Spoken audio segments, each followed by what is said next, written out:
Welcome to this week's version of Nickels and Dimes, our weekly video series. Well, as you know, the equity markets have pulled back and depending on the indices, and a lot of folks, as a result of concerns about further declines in the equity markets and tariff concerns, a slowing economy, a lot of folks have been putting money in cash, T-bills, short-term bonds, money markets. So today we're going to talk about, does that make some sense, some pros and cons of having the cash? And is cash still king? We'll jump in and explore. And by the way, if you find value in this video, if you see it on social media, Facebook or LinkedIn, or if you get it in an email, go ahead and share it or forward it. So let's jump in and explore. Is cash still king? Now, as I mentioned, there's some concerns about the equity markets, but rising interest rates as well. Rising rates recently, the 10-year you've seen come up, have made cash a little more attractive again. And as noted, market volatility really has many people concerned and sitting on the sideline, waiting to see what's going to happen with Trump and the tariffs. And maybe are we having a recession? Maybe not. But is holding cash hurting long-term returns? Well, maybe not, depending on what your goals are. But some of the pros of holding cash, obviously liquidity. If you put money in savings, money markets, short-term bonds or T-bills, you could essentially access the money for emergencies or whatever opportunity you may have. Of course, some of the other benefits of cash is reduced volatility. If you have those type of tools, as mentioned, money markets, T-bills, short-term bonds, they're essentially going to be stable during a market downturn. And money markets are paying around 4% or so. So yields have come up, as I'd mentioned. So maybe folks are looking at that type of yield as attractive. And as you know, there's a psychological comfort element of having cash. And even though most folks have cash, if you will, whether it's cash in your bank account, cash on your person, maybe it's cash in those forms that I mentioned earlier, the benefit is the psychological comfort of just knowing you're not going to lose money.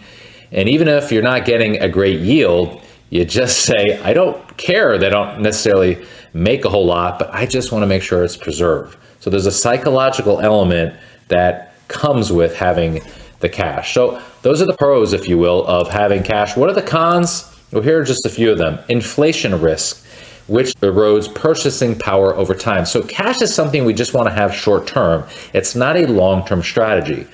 As noted, an opportunity cost, meaning if you have too much cash or if cash is your strategy, you are likely going to miss out on market growth over a long term and miss out on potentially compounding interest or compounding growth.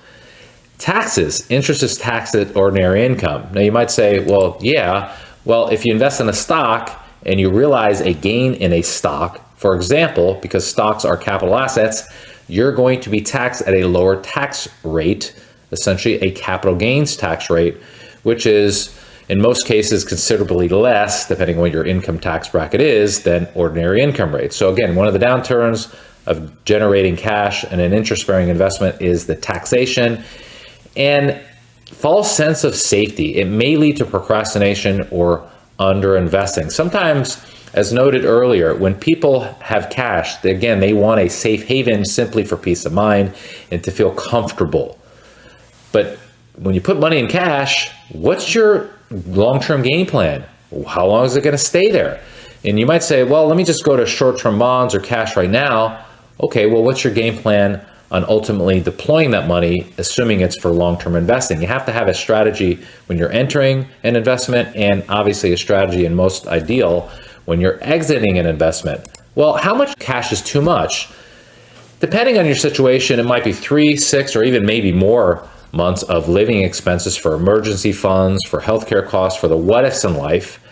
Again, there's no right or wrong. I've been doing this a long time. Some people like a small amount of money in cash relative to what they spend. A lot of people like hundreds of $1,000s, for example, in savings or money market. So go through your budget, understand what your expenses are, and then that is roughly a gauge to give you an idea of what you might have in your emergency fund.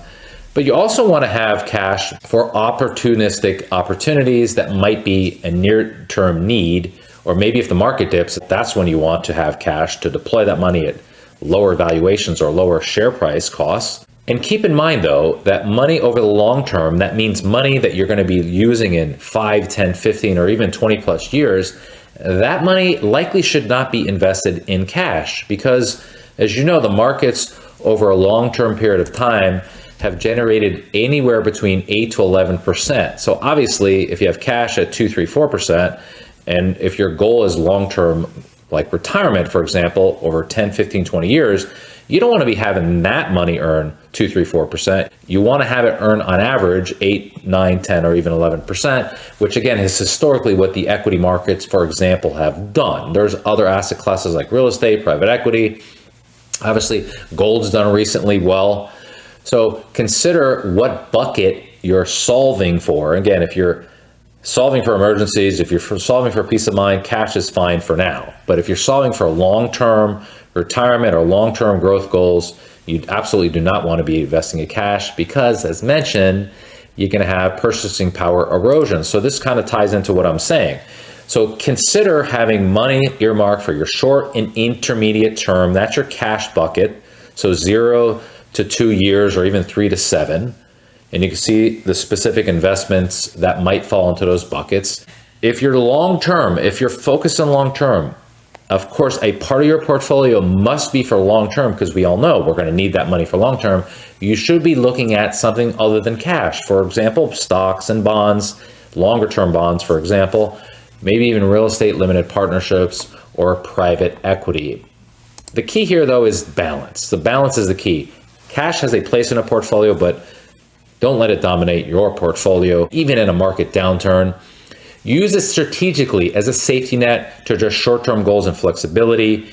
And ideally, if you have an advisor, your advisor can give you a recommendation on how much to allocate to cash based on your specific financial risk tolerance and your financial economy, if you will. So all that to say is, thank you again for watching. If you find value in this video, as I mentioned, go ahead and share it. Or if you get it in an email, go ahead and forward to a friend. If you would like a second opinion on your portfolio or financial situation, if you would like to get an idea of how much cash you should own relative to the rest of your portfolio, you can go on our website at nicholswealth.com, click on the upper right-hand tab, this request an appointment tab, fill out the information, and one of our advisors will reach out to you and answer your questions and give you an idea of what amount of cash you might have to address short and intermediate term goals and how much you should put for the long term based on what your goals and objectives are. Thanks again for watching. Bye-bye.